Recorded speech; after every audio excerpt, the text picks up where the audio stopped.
জিলহজ মাসের স্পেশাল ফজিলত হচ্ছে এই, নবী সাল্লাল্লাহু আলাইহি ওয়াসাল্লাম বলেছেন যে আল্লাহ পাকের কাছে জিলহজ মাসের প্রথম 10 দিনের নেক আমল, আল্লাহ পাকের কাছে জিলহজ মাসের প্রথম 10 দিনের নেক আমলের অপেক্ষা উত্তম অন্য কোনো আমল নাই।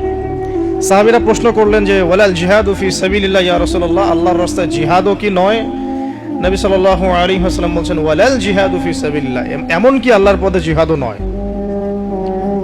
তবে সেই ব্যক্তির কথা ভিন্ন যে ব্যক্তি তার মাল এবং তার নফস নিয়ে বের হয়ে গেছে কিন্তু এটা কোনো কিছু নিয়েই ফেরত আসে নাই, মানে সে শহীদ হয়ে গেছে, সেই ব্যক্তির কথা ভিন্ন। বাকি এই 10 দিনের নেক আমল আল্লাহ পাকের কাছে অন্য সমস্ত নেক আমল চাইতে শ্রেষ্ঠ এবং উত্তম।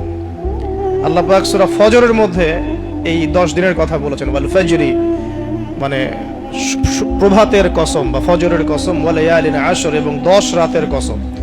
এই ওয়া লায়ালিন আশর 10 রাত বলতে মুফাসসিরিনে কেরাম এই জিলহজের প্রথম 10 দিনকে বোঝান, এই 10 রাতকে বোঝান।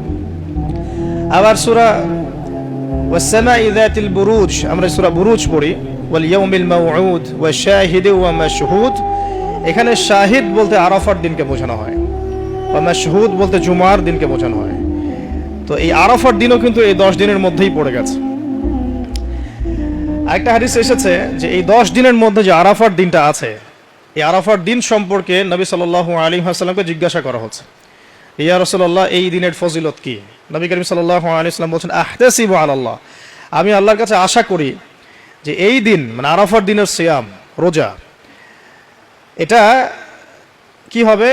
কাফারা মানে মাফের কারণ হবে, গুনাহ মাফের মোচনের কারণ হবে। সানাতাল্লাতি ক্বাবলা ওয়া সানাতাল্লাতি বা'দা, মানে বিগত 1 বছরের আগামী 1 বছরের 2 বছরের গুনাহ মাফের কারণ হবে একটা রোজা আরাফার সওম। মাশাআল্লাহ, সুবহানাল্লাহ।